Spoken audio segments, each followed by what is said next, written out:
What's up, you guys? It's your boy Miguel giving you your daily dose of radiation. Today's video will cover who's more stressed at work, X-ray techs versus nurse.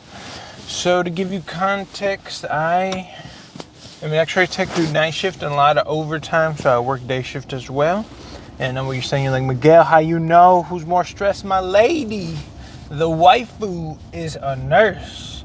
So every day I get to hear the joys of being a nurse. So to put it in the most simplest and fastest way, nurses are way more stressful than X-ray techs. The short, straight to the business, that's it.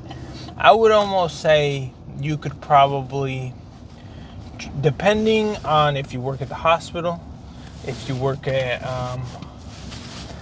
like a little clinic, almost everywhere, I mean, the nurses will be more stressed. Almost triple, sometimes quadruple the amount of stress. Now, occasionally, we as the techs, more of a situational stress compared to them all the time. I will give you that. Because before I became an X-ray tech, I would see what my lady does. And it wasn't until I was in the hospital working every day and I was surrounded by nurses and I saw what they do and they go through, and then I had like a greater appreciation. And I was like, you know, looked at my lady, I was like, I appreciate you. I'm sorry you had to deal with all that. It's very stressful, couldn't do it. One time I sat with her in a few, because she does mobile nursing, so she goes around the houses. I just drove her around one day just to see, and she would explain to me what she was doing. And I was like, it's a lot. Like, I was stressed, and it wasn't even my job. I was like, are we okay? Are we going to make it? And she's like, yeah. Now, I was very stressed that day, and that wasn't even my job. Compared to, like, X-ray, it's like 30 seconds in and out. Like, sometimes the nurses will look at us like, damn, I wish I would have became Xray. And I was like, well, because they will have to do so much. Like, let's say at the hospital right now, emergency room, all I have to do is go in there. Let's say it's a chest X-ray, the fastest thing we can do. All right, I go in there and I'm like, hey, my name's Miguel, I'll be doing the chest X-ray for you. What's going on? And they're like, I have a cough.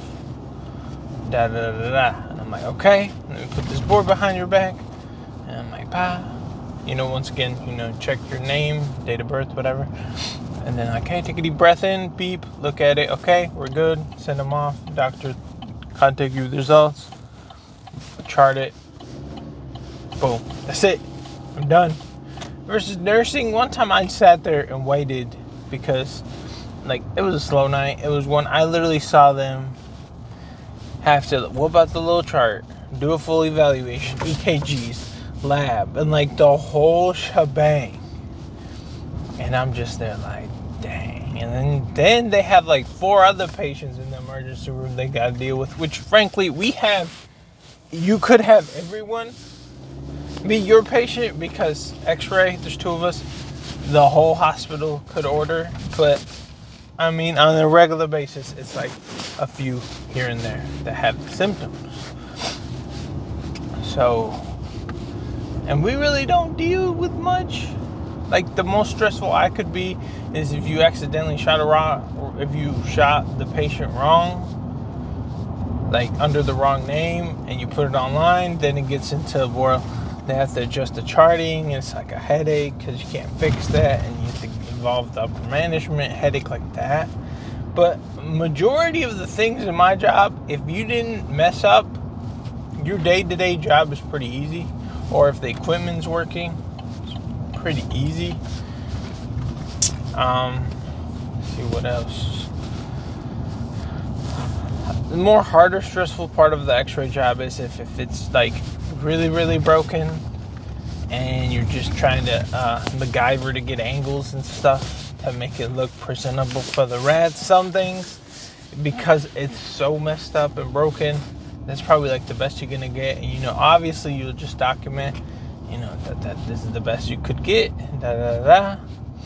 And for the most part, the rad would look at it and it's like broken really bad. They're like, okay, that's like the best he could do, because like obviously you're not gonna move it and adjust it because like the patient could get hurt. But I will say, me personally, even with the amount of overtime I work and all that, I am like never stressed. Like the only thing that kind of gets me stressed is like, is the good portable broken? Is there going to be a system update, because that messes with our computers? But all that, I've already been through it, so I already know what to expect, what to tell the emergency room, how we're going to roll the old school method, like just shoot it and then just pull it up the portable to the doctor, and he just looks at it and then he's like, okay. Or like the manual orders have the little piece of paper. But if you're like kind of new and have never gone through the gauntlet of doing stuff like that, like downtime, it could be a little bit stressful, but mostly you'll always have someone who's already been through it, so it can, help you. That would be like the most stress, I think, that I would go through. But I think like the top one would be like if you shot the wrong patient. That one would be, I would say, could be the highest of stress, which that's why you always double check.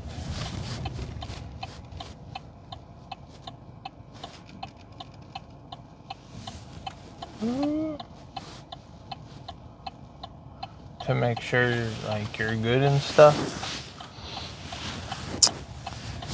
And yeah, it could get more bad if you shoot the wrong patient. That would be like the number one thing at the very top.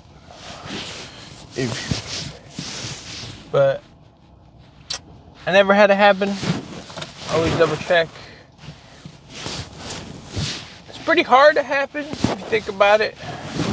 The only time I could see it kind of happening is in the emergency room if patients are being triaged.